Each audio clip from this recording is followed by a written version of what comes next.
Welcome back to our 12-week series for personal curriculum. If you're new here, my name is Melissa. We are going to be studying over the next 12 weeks. This is going to be a recap of week 2.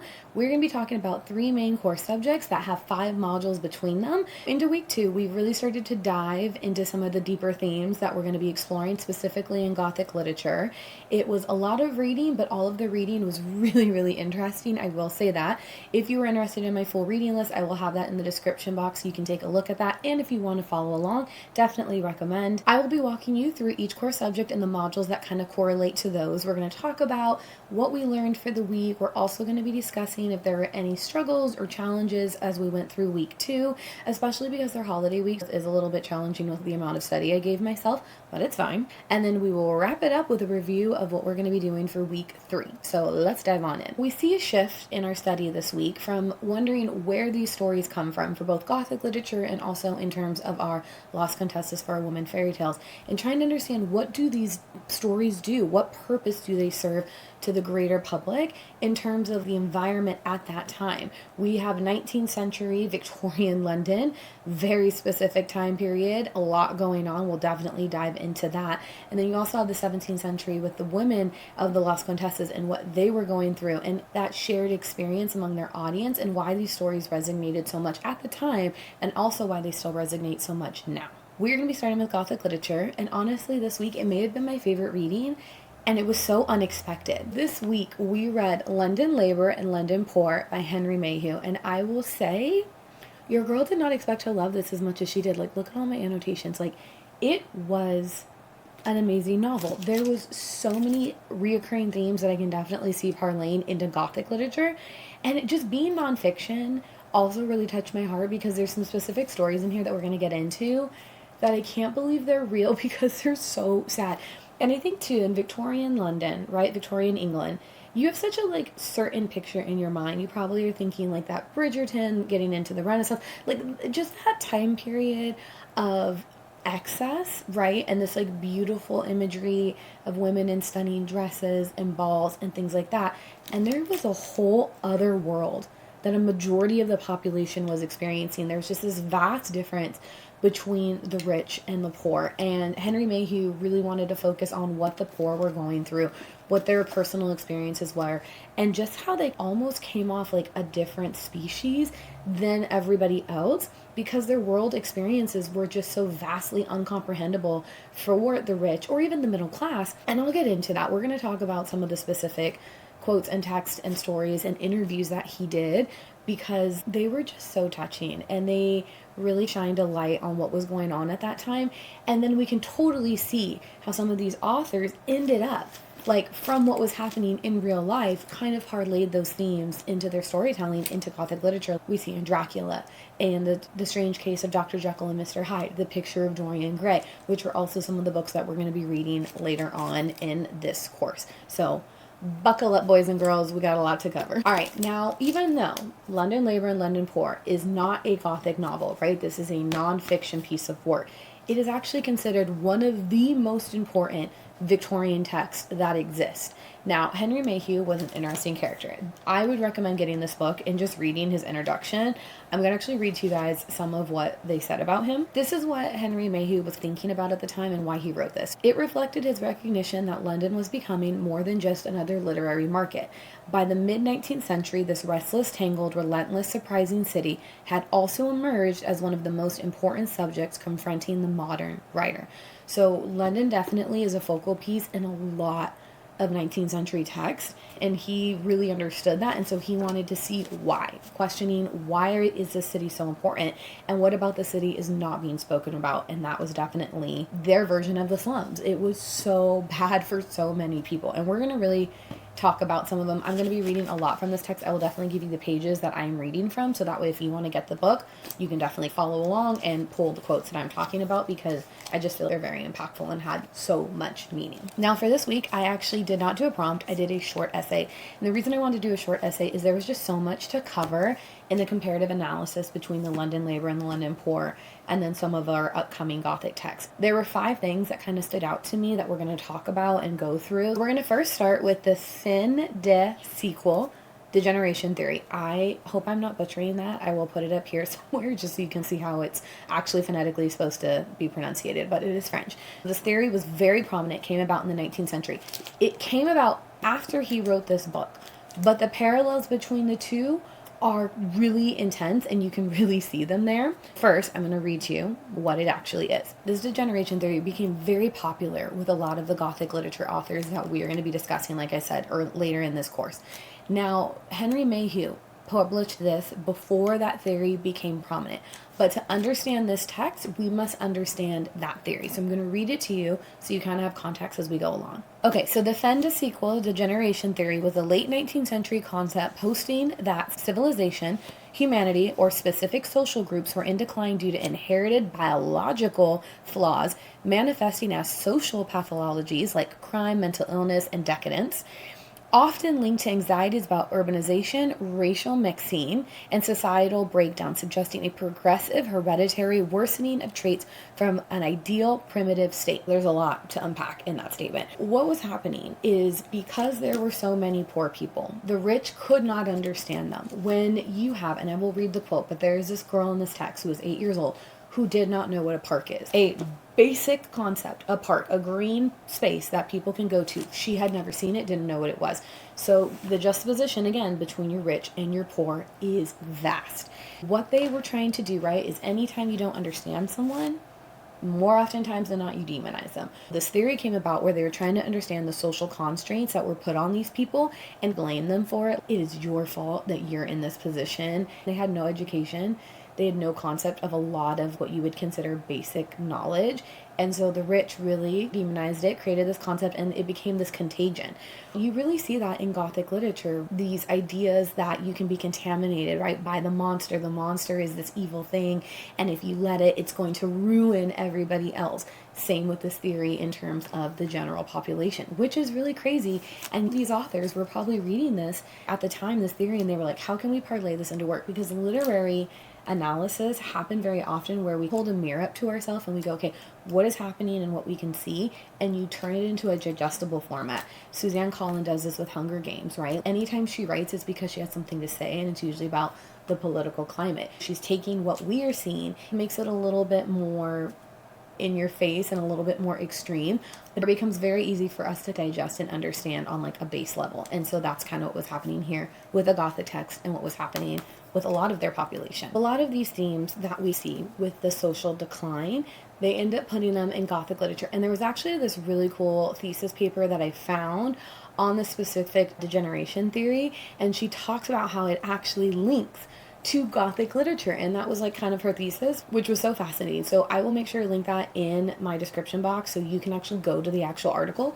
because she lists all her sources, so there's a ton of other sources that you can go and look at if that interests you. But let me go ahead and read what the idea of her thesis was. This thesis explores this particular period because an extensive number of important Gothic fictions were written that were popular at the time and have remained fascinating to readers and continue to spark scholarly debate about the literary representation of Victorian society up until this day. This thesis focuses on 3 Gothic classics belonging to the decadent Gothic punter literature of terror. 1, that's her source, Bram Stoker's Dracula, Robert Louis Stevenson's The Strange Case of Dr. Jekyll and Mr. Hyde, and H. Wells' The Island of Dr. Moreau. The fictions of Stoker, Stevenson, and Wells are all key texts that reflect and participate in the controversial Victorian debate about the unsettling phenomenon of degeneration. This is not a new thought process, right? That these 2 time periods, that these type of text all kind of parlay into one another. And I just found that so interesting. I really had no idea. This thesis paper does come from someone, I believe it was a Netherlands student. I will put the university up here just because I don't want to misquote. But it was a very fascinating paper to read. I would definitely recommend it. She uses a lot of the degeneration theory and how it inspired those types of authors. I can definitely see how this text also can really inspire those authors. And even when you're exploring fiction, there's usually some sort of nonfiction book that you should pair it with to understand how everyone of that time was thinking, what was important, and what was going on, and how they take those themes and then turn them into fiction. I just think that is so important to your studies And I 10 out of 10 recommend, if you decide to do this Gothic literature, please pick this up. I think it's a fantastic read, and it's really going to help you understand.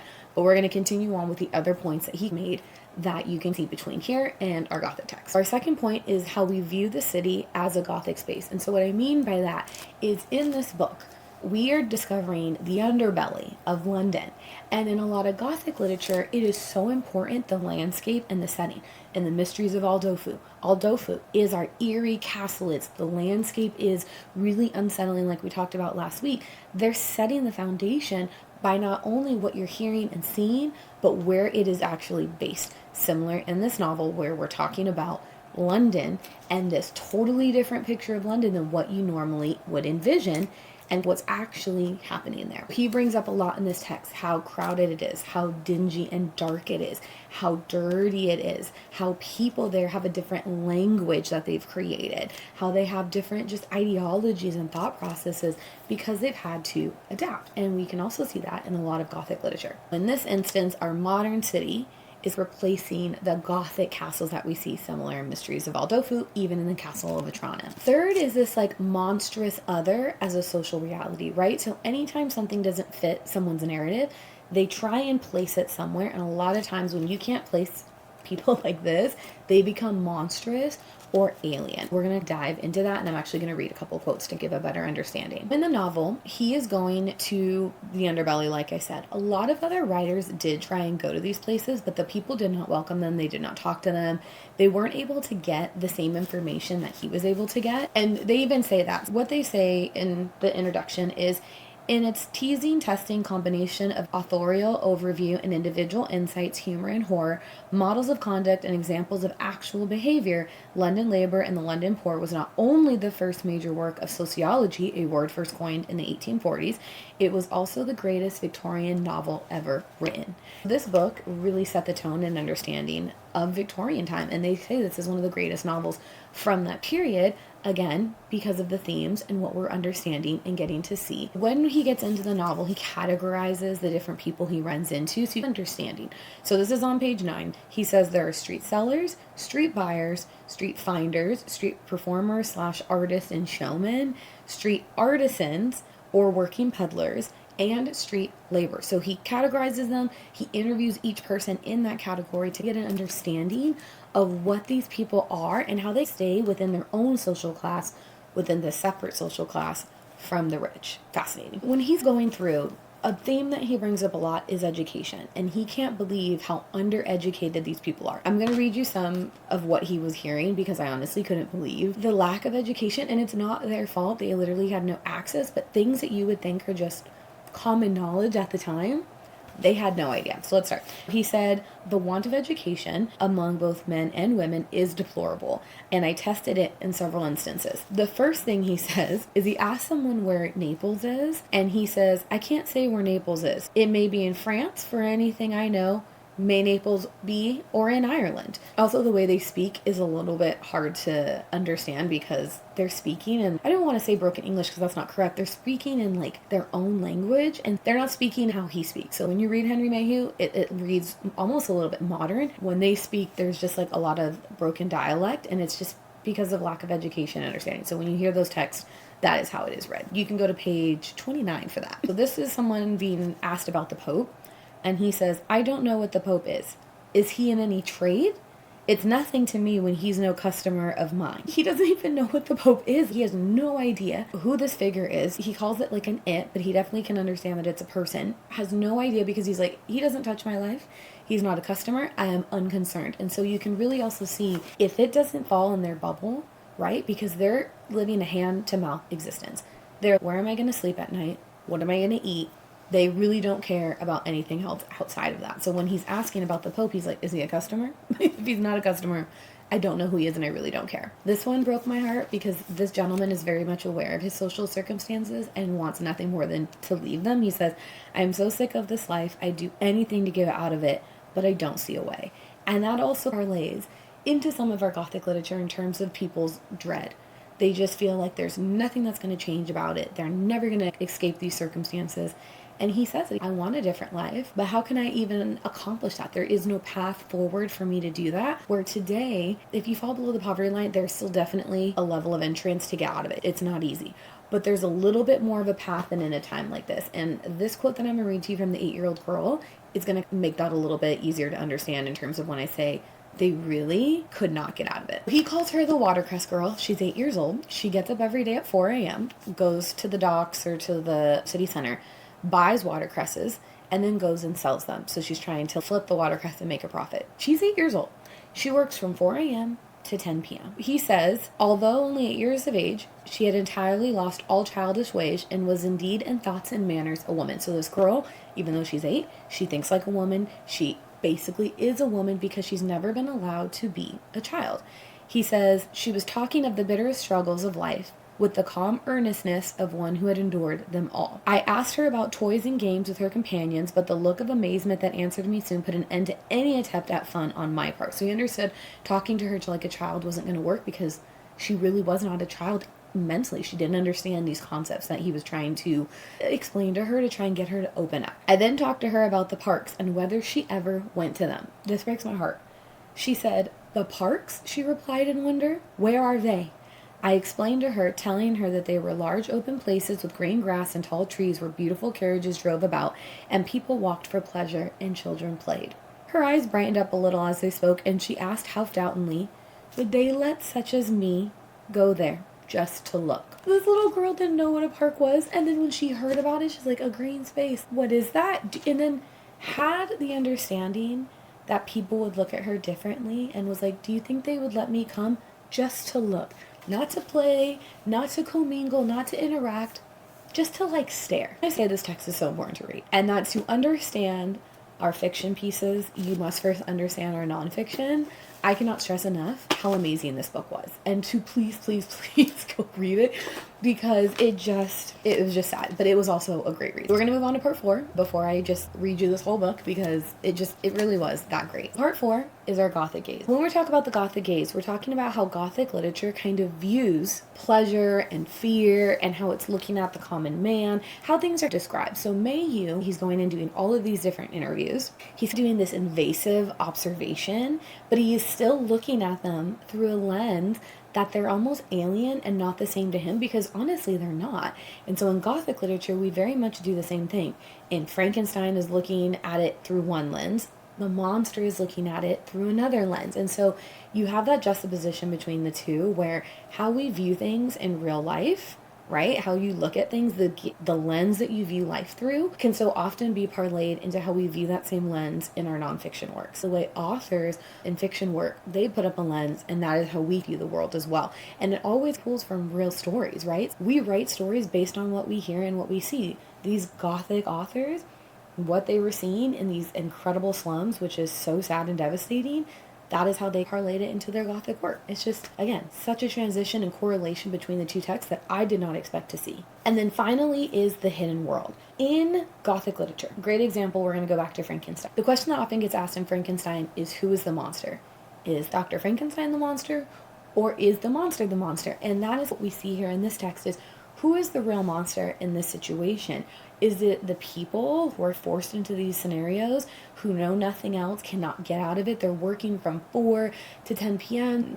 There was this other seller that he talks about that's missing his legs and part of his arms are deformed. And he talks about how he has to pay someone every day to dress and undress him. And he has to like crawl on his knees to be able to sell things. And it's just, is it his fault? Or is it society's fault where we don't have like different services set up to help people who really can't help themselves? And he even says I refuse to be a beggar. I will figure out how to work even if there's days I go without food. Who is the monster? And so are the rich who are having these lavish parties. It's also really important to understand the gap in between the wealthy and the poor at this point in time is vast. Whereas like in modern time, yes, there's still a gap. You have these really wealthy people like the Kardashians. But for the most part, people have access to food, water, things like that. That was not an option back then. So again, the level of disparity between the two is vast. It's just really important to understand that so that we have this hidden world. And we see that in Gothic literature. For example, in the Mysteries of Aldolfo, You go to this beautiful castle. Montino is this like Italian lord, and on the outside, he seems like a perfect man. But we know, and we come to find out in the novel, that is not true. So it's, again, they're holding up a mirror to the wealthy and the poor. I'm going to read you the quote about the gentleman who talks about that specifically. He says, "People says as they passes me in the street, 'Poor fellow, it's a shocking thing,' but very seldom they does any more than pity me. Some lays out a halfpenny or a penny with me, but the most of them goes on about their business." So again, they're aware of how poor are living. They're aware of their struggles, but they walk on by, they acknowledge it, they see it, they go, "Oh, that's really sad," but they don't do anything to change it. So again, you have this hidden world, right? The rich are like, we're beneficiaries, we contribute to the arts, we do all of these things, but how much are they actually helping? And honestly, this is probably not the course to discuss it, but how much is their responsibility for them to help? That's also an argument, is if they've made their money, do they have to help other people? But then inherently, how did they make their money? You can get into that debate. It's just fascinating. Reading this novel, looking at it through the lens of how we look at modern retellings, right? Gothic literature, how we still talk about it, how we still talk about the Victorian time. And just to really understand what was actually happening, it was a fascinating time. I know I probably have rambled and talked about that so much, but I just want you to understand how important that was to me. And I just really think if you were doing your studies and you're following along, if you did not read this, you will just find so much joy in doing so, and really comparing it not only to Gothic literature. We can find these themes throughout all sorts of novels that we read. We will end there. Again, 10 out of 10 recommend the book, 10 out of 10 love to read it. I can't believe I don't usually love nonfiction, but this was great. We're moving on to our second module within Gothic literature, 19th century women authors. I read the introduction to Frankenstein. I also read some of Mary Shelley's letters. Now, I found the source for Mary Shelley's letters. It's called The Life and Letters of Mary Wollstonecraft Shelley. I will link that again in the description box so you can go and look at the actual text itself. Someone did the whole PDF, and it's really great. I will read some of the letters, pieces of the letters, especially that parlays to Frankenstein. First and foremost, we're going to be diving into this novel, and we're really going to be looking at a lot of the darker themes. To understand the novel, you must first understand the author. So we read the introduction. It was very quick and easy. I think it was less than 10 pages. Her letters, it's a full book. I did not read the whole book. I went through and skimmed and read a few of the more important letters that she wrote. That way next week, when we read Frankenstein, we have a full understanding. What's important to note is how deeply personal Frankenstein was for her. I'm going to read one part of this book, and the author, so who wrote it and got all her letters gathered together and then added their insight. This is what she said about Mary Shelley. She said, "No account remains of her life there, but there can be no doubt that her mental and intellectual powers matured rapidly, and that she learned, read, and thought for more than in the common, even with clever girls of her age. The girl who at 17 is an intellectual companion for a Shelley cannot often have needed to be excited to industry, unless indeed when she indulged in daydreams, as for her own accord given in the preface to her novel Frankenstein, we know she sometimes did." This is just talking about how advanced of a young woman she was. Understand, she wrote this at 18, okay? So she was really ahead of her time. She's the mother of science fiction, which is just such an accomplishment at the age that she was. There was this part of her letters that Mary Shelley wrote, so I'm going to read to you what she said. She said, "As a child, I scribbled, and my favorite pastime during the hours given to me for recreation was to write stories. Still, I had a dearer pleasure than this, which was the formation of castles in the air, the indulging in waking dreams, the following up trains of thought which had for their subject the formation of a succession of imaginary incidents. My dreams were at once more fantastic and agreeable than my writings. In the later I was a close imitator, rather doing as others had done than putting down the suggestions of my own mind.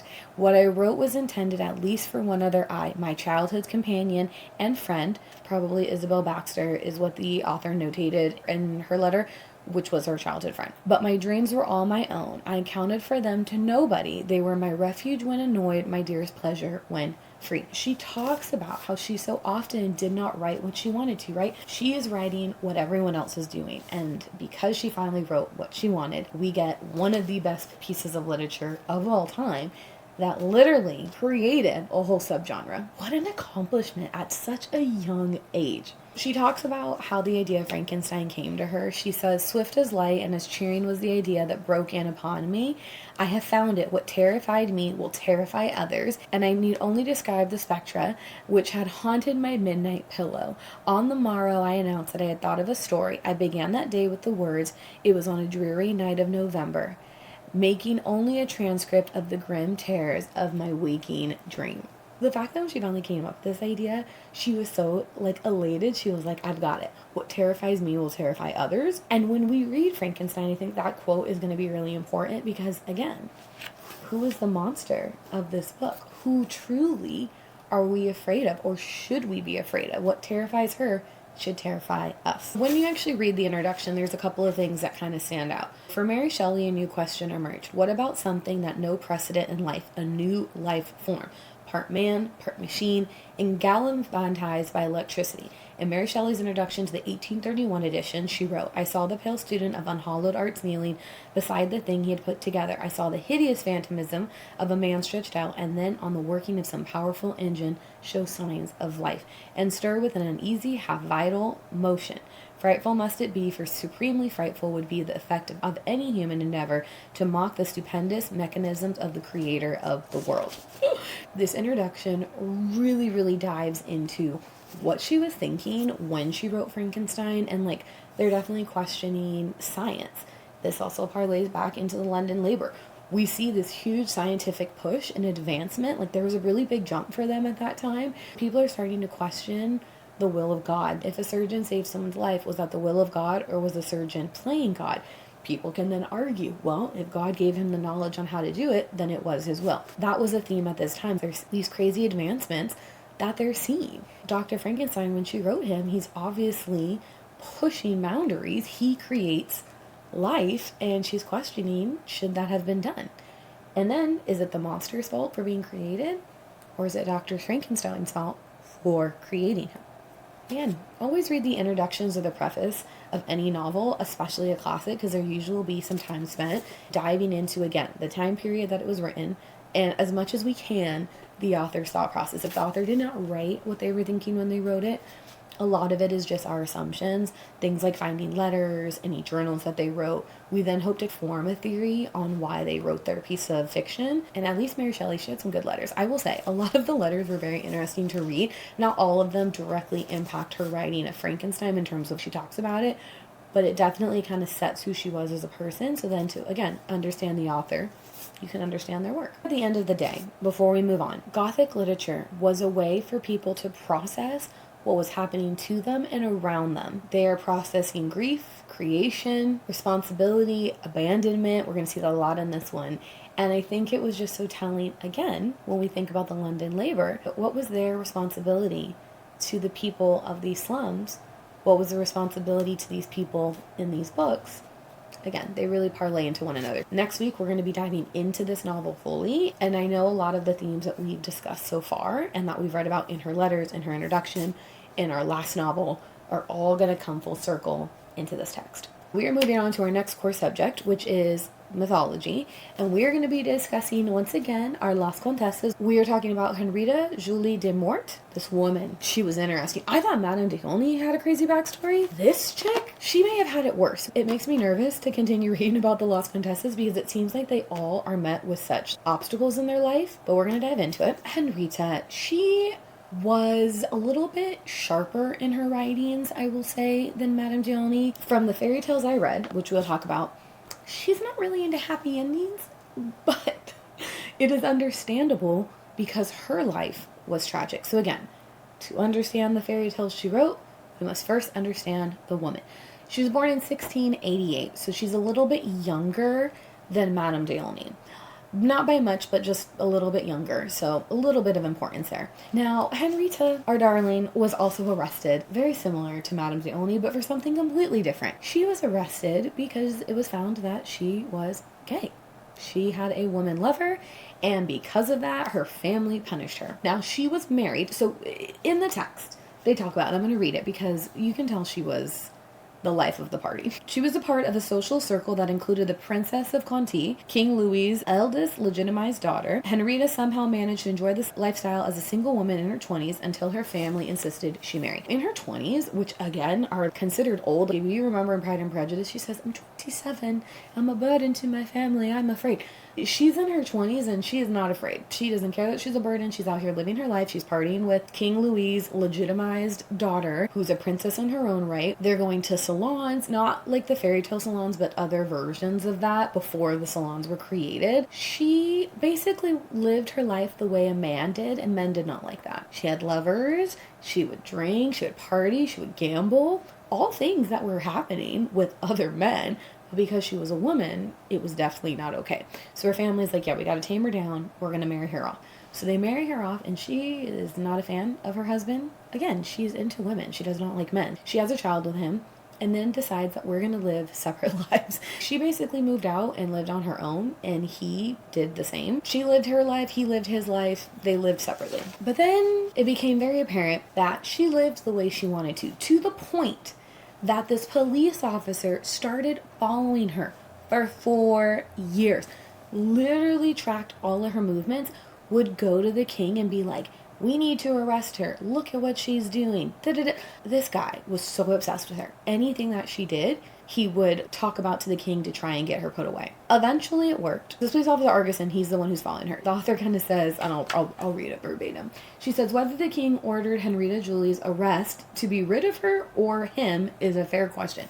Meaning, whether he was just so tired of this guy for 4 years hounding him about this one woman, or whether he truly believed what she was doing was criminal behavior, that is not known. You have to make your own assumption there. I think it's a little bit of both. He probably was like, not super pleased with what she was doing, but also was probably not very happy with having to be annoyed by this dude for 4 years. Could you imagine every day this dude is coming in, we must arrest her. She did this. Did you hear about this? And he's probably like, oh my God, get a new obsession, dude. Get a new hobby. Go touch grass. I do want to know, before that was happening, she published, all with royal privilege, 3 collections of fairy tales between 1697 and 1699. What that means is that the fairy tales she wrote, she got the royal seal of approval. Like, these were allowed to be published. The king was fine with it. He thought whatever she wrote, it didn't contradict any of his personal beliefs or the beliefs that he was trying to pass on to the country. Now, the reason that is important is France went through this period of acceptance. We talked about in Madame d'Aulnay, her husband was openly gay. Men at the time could have male lovers. It wasn't that it was illegal, but it wasn't that it was fully accepted. It was just there. Well, then, any woman who does that, of course, if a woman does it, it was not okay. Whether she was openly gay when she got the books approved is a little bit murky, but after these are published and then that is found out, that is when it definitely became a problem. When she was arrested, she unfortunately was not able to evade arrest. She was locked up for 2 years. She was allowed during those 2 years to write letters, but was found out to be writing to her female lover. They cut off her ability to have any access to the outside world. Another 2 years go by, and then she decides to try and escape. And her escape, again, these women just, the fairy tales they wrote, they definitely embodied. They're like, I'm going to be able to do what I say my heroines and my stories do. Her novel also has a little bit of cross-dressing in it in terms of like how Madame d'Aulnay Bella, the girl becomes a male. She has a fairy tale that does the same thing. She took that to heart. She somehow got a man's jacket, trousers, undercoat, coat, sword, everything. She got a full ensemble and escaped as a man and hid in a church. Now, she didn't get far, but she did escape. That's important to know. She did escape, and she was able to be gone for a little bit of time. When she was found by a male guard, because she was dressed as a man, he went to grab her, and she pulled out her sword and tries to sword fight him. Did not go well for her. She was not trained, but then noted that she bit him so hard that he said they had to handle her with care. And it's not what you think, oh, we have to protect her. No, she's crazy and she will try and hurt you. Handle her with care and use force if necessary. Eventually, she gets out of prison.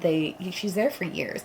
They send her home and she kind of lives with her family. But while she's in prison, when she gets her writing privileges back, she talks about how sick she is. She says, my heart marks time in a different way than the sun. I didn't sleep like an owl and passing stones as big as olive pits. I want to enjoy the moments of my health as other enjoys those of love. She definitely knew she was sick. It was probably some type of kidney disease, because if she's passing stones, literally the size of an olive. Can you imagine? How painful. And there's no medication at this time. She also can feel like heart murmurs. She's saying her heart kind of hurts. When she finally is allowed to go home, she's sent to family. She dies not long after she is sent home, which is really sad. She never wrote another fairy tale. She does talk about Madame de Olney. She actually says, she wrote as I do out of fantasy in the mist and noise of 1,000 people who came to her house. So Marie Catherine did write and I think visited Henrietta while she was in prison, but then she died before Henrietta died, so they weren't able to reconnect after Henrietta was like released from jail, which is also just so sad. So again, it's just really important to notate that these women are really trying to fight the social constructs of their time. They are trying to have a voice. They're trying to be writers. They're trying to create their own life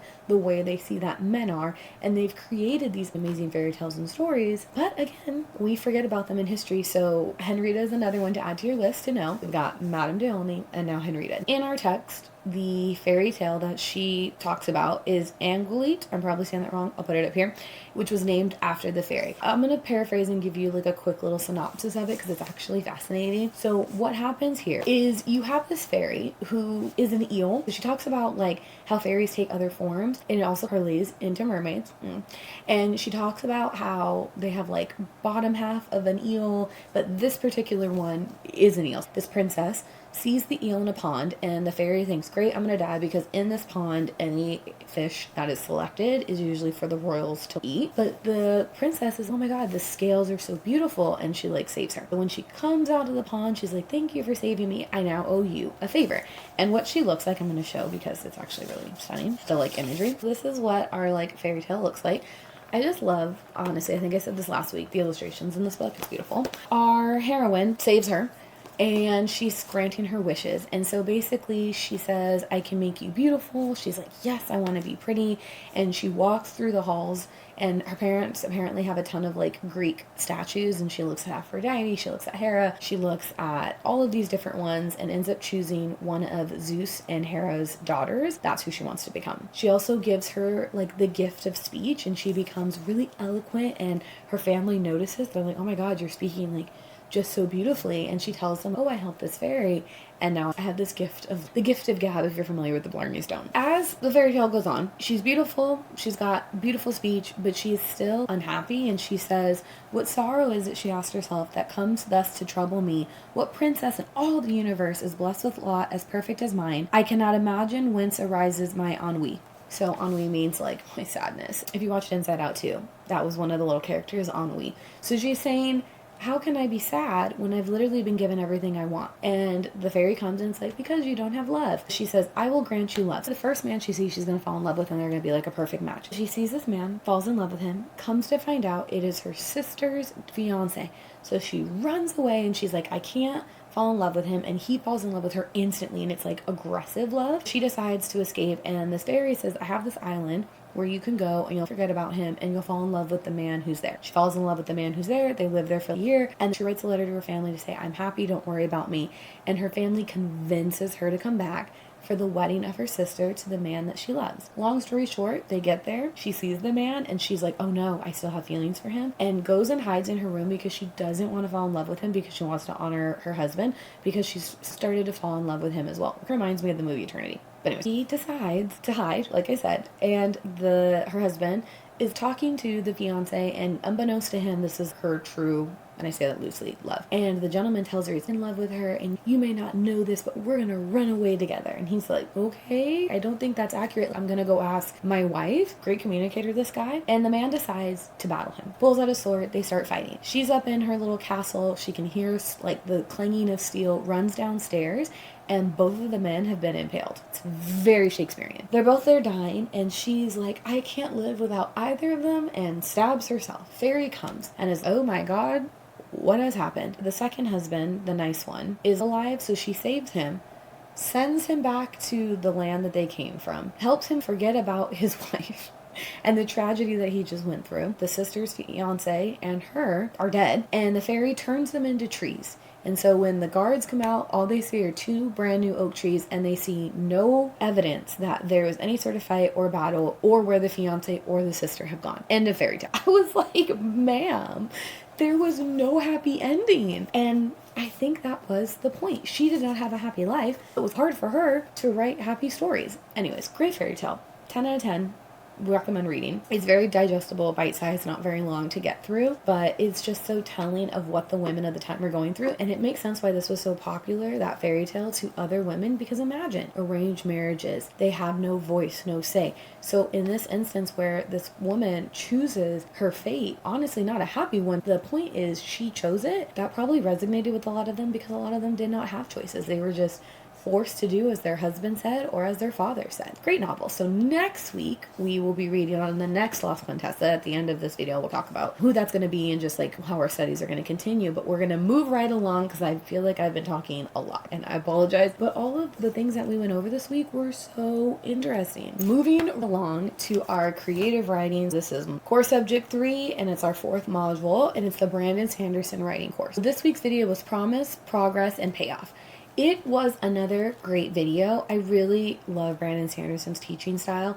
He does talk, you can tell he's talking off the cuff of his head. He has somewhat of notes and outline, but he's really giving you his genuine thoughts, which I love. And again, I love like the questions that the students are asking because it gives him more to bounce off of. And then we get a little bit more information again, if it was just like him talking to a camera versus him talking to the live audience. I took a lot of notes. We're going to talk about the things that he discussed in this video. The main point of this was that stories are built of plot, setting, and character. And he talks about the 3 and how important they are. That when you're writing your novel, you have to make a promise to your audience and the payoff to them has to feel worth reading your story. If you are giving them the 700-page book, you have to tell them what it's about, what's the promise. The story has to make sense for them where they feel like there's progression and they eventually are getting that satisfying payoff. One of the things that he said is there's 2 types of plots, big P and little p. Big P is what is your book about? A sentence or 2. Someone said, what is Harry Potter about? You'd give 1 or 2 sentences. Little p is what happens to characters chapter by chapter to keep the reader engaged. This is like the bulk of it, right? The actual details. As you're going along and each chapter has a little p of a plot, right?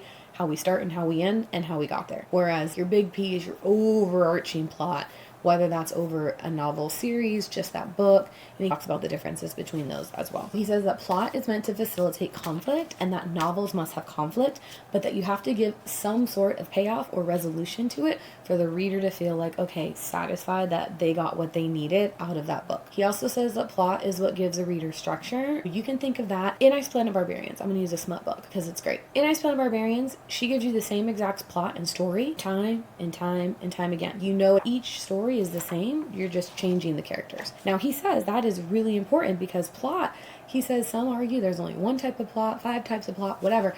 Pretty much plot is the same. That's why we have things like a hero's journey. You'll hear that authors talk about that, like a hero goes on some sort of journey. When Harry Potter, Aragon, Throne of Glass, ACOTAR, there's a journey that the character takes, and yes, the journey can be very similar across a multitude of novels, but what makes it different is the type of character you write and the setting that you put them in. And I love that he was talking about how Hamlet is like basically Lion King, which is basically Dune, and they're like all the same story, but the details, right, that you give is what makes it different. And I was like, that's a great one. Also with plot, when he says that they're the same story, you can think about that in any sort of school series. Harry Potter, Vampire Academy, House of Night over here. The reader knows exactly how long the novel is going to be. It's when the school year starts and when the school year ends. And it's a very clear middle. We're going to start here in September, we're going to end here in June, and everything's going to happen in between. And it makes it easier for the reader to follow along because they understand where they should be, and like the pacing is a little bit easier throughout the story. And he calls that your inherent structure.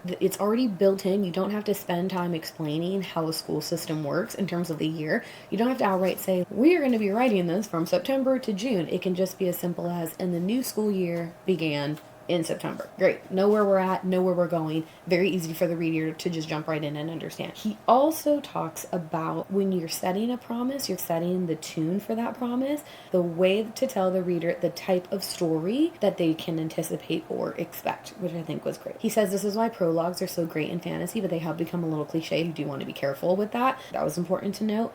And he talks about how you can use it carefully, but if you're writing an epic fantasy and, you know, you're going to have this huge huge, really long, lengthy novel to kind of get to the action. Having a prologue, you can have this really intense scene and then start your novel, and they're like, okay, this is what I'm eventually going to get, but this is the build to it. And that's a great way to think of it. And when you think of books that you've read, a lot of novels do that, where you get this crazy, intense 4 pages, then you start really soft and you're like, okay, when are we going to get back to that? But again, you're setting the tone, and you know that's going to be a payoff eventually. You're willing to invest in the novel. He says you kind of have to think about what progress are you going to make as a writer for your story that you're telling, what kind of plot, that is important, but how you set the tone and how you make the promises and how you make sure that your reader feels like they got the payoff for it, that is crucial. He said a boring book is when you have a huge subplot that doesn't advance the main plot. What are we trying to solve for? And then all of a sudden we're way over here and I'm like, how does this even correlate to what the book is actually about? And he says it can be done, but you have to get the reader to understand, like, from A to B to C. But if they don't value B and think B is important, they're going to be like, take me from A to C. Why am I here in B? And your job as the writer is to make that transition smooth by giving them payoff and promises that actually line up with what you're talking. And this one, I fear, really hit me. He said, great world building with bad characters and bad plot is an encyclopedia. He says, I don't care how good your world is. If your characters are bad and your plot is bad, it's just an encyclopedia. You've just given me information. Then he said on the flip side, great characters with great plot and bad world building is still a great book. Even if you give someone a subpar world building, which I feel like I've been missing a lot in novels recently, is world building falls flat for me. But yes, if they give you a good character, a good plot, you're more than likely going to overlook that. Ideally, you get all 3, but the 2 that you have to hit is the great character and the great plot. And that is true. Sometimes I will give the author a break because I've fallen in love with the character or the story itself. Interests me enough that you're a little loosey-goosey here on the world building and things maybe don't make a ton of sense and there's some gaps, but I like the story enough, or the character has invoked enough emotion in me that I'm willing to go along with it. He said the best type of payoff, and the example he used, I was like, yes, Brandon Sanderson. If you're a Lord of the Rings fan and you have seen movie 2, Helm's Deep, that battle scene when Gandalf finally crests at the top is amazing. And the example he uses here, and I'm paraphrasing what he said, but that in that particular scene, right, Gandalf says, look to me on the 5th day. And on the 5th day, he's going to come and save them. And the whole point during this Helm's Deep battle is we've just got to last until the 5th day, and then help will arrive.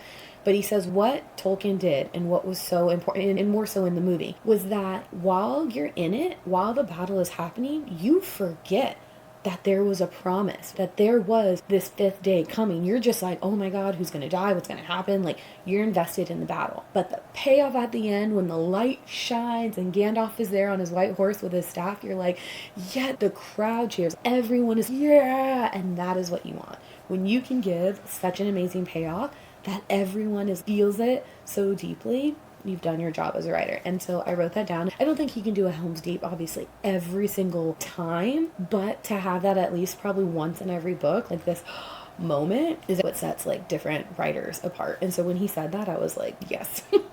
yes, that makes so much sense, and that is what you want to do. Great course, great points, and I love how he breaks them up into, I don't even want to call them bite-sized pieces, but digestible pieces, so you really see how a story is written. And a lot of times the advice is just to write, which is still valid advice. He even says that himself. But for my brain to understand the nuances, I've taken writing courses before. They're usually more focused on, yes, structure, but not explained in the way he's talking about, more so in the structure of your paragraph and grammar. All of that is important. What he's doing is he's helping you understand. At this point, we're assuming you know how to write. You've gone through high school, you've gone through college, you've got that foundation. He's now getting into the nitty-gritty of what is going to make a good book, not so much what's going to make a good book grammatically or spelling wise. He's just talking about the actual things I didn't honestly think of when he's explaining it. Payoff and promises, you can instantly explain that, or you can instantly parlay that to a story. One of my favorites, Thrown in a Glass. The payoff in Kingdom of Ash, after 7 novels, 8 if you count Assassin's Blade, when you get to the end, is so validating, and that's why so many people are stuck on that series, because every single moment and every single build gave us the most satisfying end. Game of Thrones had the potential to do that. I'm hoping the books are different. Obviously the show did not, but there were some points where you're getting this huge build and things that happened in season 1 payoff in season 7, that is the point. To get a reader to stay and sit around for 7 books to get that type of payoff, there must be like mini payoffs along the way. That's like what he's trying to explain, is you can have this huge Kingdom of Ash level of a payoff, but you have to give other payoffs too as you're going along, or else there's going to be no reason for them to stick around. And in Throne of Glass, that's a great one. They do a lot of mini payoffs, and then all those mini payoffs, which at the time you think are big payoffs, then you get Kingdom of Ash and you're like crazy. My discussion prompt for creative writing this week was, which story's midpoint is most memorable to you and why? How does setting expectations early help form plot coherence?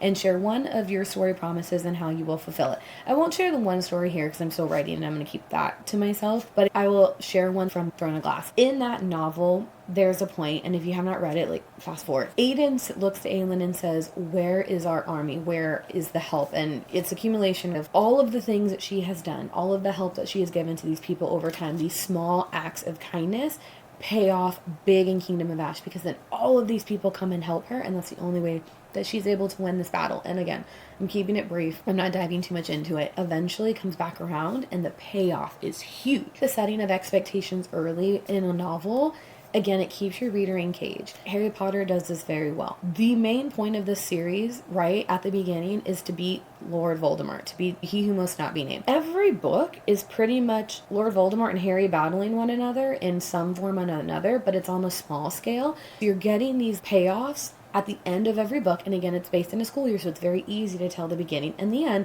And obviously the 7th novel is where you have the big battle and your final payoff. That is so important. You have to give many goals, just like when you're dieting. If you're like, I want to lose 60 pounds, but you don't celebrate until you lose 60 pounds, you're probably never going to get there, because it's going to take you so long to finally reach that goal. Whereas when you say, I just want to lose 4 pounds this month, that's achievable and attainable. And when you see that small payoff, it makes it easier to go to the next 4 and the next 4 and the next 4. Same thing in a book. You've got to give someone these small accomplishments, these small wins, so they can feel they want to keep going to get to the huge payoff, because you may know what the huge payoff is going to be. We as writers, we're like, yes, we know where we're going and why this is going to be worth your time, but you have to give the reader a reason to stick around, especially with as many novels that are out there. Yours has to stand out, and one of the best ways he says to do that is by accomplishing a satisfying payoff. And I think that is the key takeaway that I took. It's what I put in my discussion prompt from this week's video. We're going to do our wrap up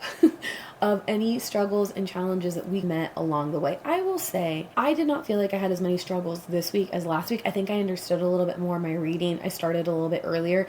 New Year's wasn't as busy as Christmas was, so it was easier to keep up with my readings than I think the week before. I feel the struggles I have is not getting off track. And what I mean by that is I got so involved in London labor and then finding out more about these like degeneration theory that I ended up spending a lot of time. Now, while yes, it was important, I think I deviated maybe a bit too much at some points, and I was like, okay, I've spent 2 hours researching all this. I need to get back to what my course is about, which with personal curriculum, like I've said, you adjust as you need to. If you want to change where you're headed, you do that. But also, I'm a person who wants to stick with what I said. What I did is I wrote that down as something of interest for later that maybe I want to study, but not necessarily need to be studying right now, because again, got off track. We went way left. That I will say was probably one of my only main struggles of the week. My successes or my wins was falling in love with the nonfiction work. It has been a long time since I've liked a nonfiction to the extent that I've been texting my friends and I'm like, please read this novel. Please read it. They're like, what does this have to do with anything? And I'm like, I promise it's good. Also really have loved just the community that I'm building off of this, like here on YouTube and then also on my TikTok. A lot of people have been reaching out and they're like, oh my God, I never thought to study this. That has been great because again, we're beating the brain rot together. We're spending time meaningfully and intentionally with our studies, and I'm so glad people are finding so much interest in this because I have found so much interest, and honestly just makes me so excited for the next curriculum I create. Obviously I still have 10 weeks to go, but that has been so important. If you're here watching this and you've been interested in this, commenting, messaging me, I so appreciate it. It's helped me stay invested in this, not only because I enjoy it, but then also to have other people to talk to and parlay it off of. Community, so important, right? Let's move into what we can expect in week 3. We are going to be starting first with mythology. We're now going to finally start magic in the Middle Ages, which is our small 5-week Coursier course that we are going to be doing. Our first assignment is Intro to Medieval Magic. We'll watch a video and then we do a quiz of an assignment. We're going to be reading our next Lost Contessa, which is Charlotte Rose LaForce. I feel like I'm saying that wrong, but we're going to be reading the next one in our Women of the Fairy Tale Resistance. We're also going to be reading The Lost Princess. We're going to be reading about half of that novel, maybe the whole thing. I have it over 2 weeks, but it's not as thick as I thought. I may be able to get it done in 1 week, but again, not going to stress myself out with that. We are going to have a quiz to go with Magic in the Middle Ages. For Lost Conteuses, we are still doing, like, prepping for our big analysis at the end, so no discussion prompt there. Gothic Classics, we are going to be jumping into Dracula. I'm so excited. We're going to be reading half of Dracula in the intro.